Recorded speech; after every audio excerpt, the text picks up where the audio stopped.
आर्यावर्त भारत वर्षर प्रत्येक भारतीय चारिधाम दर्शनर कामना करिथांती। चारिधाम हेउछि भारतर पवित्र धार्मिक संप्रदायर एक प्रमुख यात्रा मार्ग। एहार मूल अर्थ हेउछि चारोटी श्रेष्ठ तीर्थ स्थान जोतिरे भक्त माने मोक्ष लाभ करबाको यात्रा करती। प्रथमरे बद्रीनाथ। बद्रीनाथ श्री विष्णुक पवित्र धाम भावरे चिन्हित। यह अलकानंदा नदी तटरे अवस्थित। द्वितीय केदारनाथ। यह भगवान शिवंक एक पवित्र धाम जहाँ मंदाकिनी नदी निकटरे अवस्थित। तृतीय जमुनोत्री। जमुना नदीर उच्च स्थान भावे यह परिचित।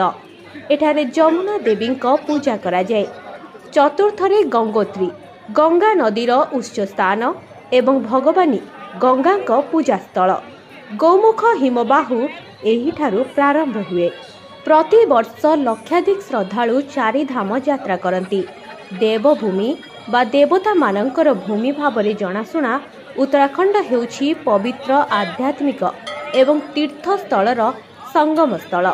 किंतु शीत दिन आसिले प्रबल तुषारपात कारणरू एही स्थान गुड़िक भक्तों पई उपलब्ध होई न थाए।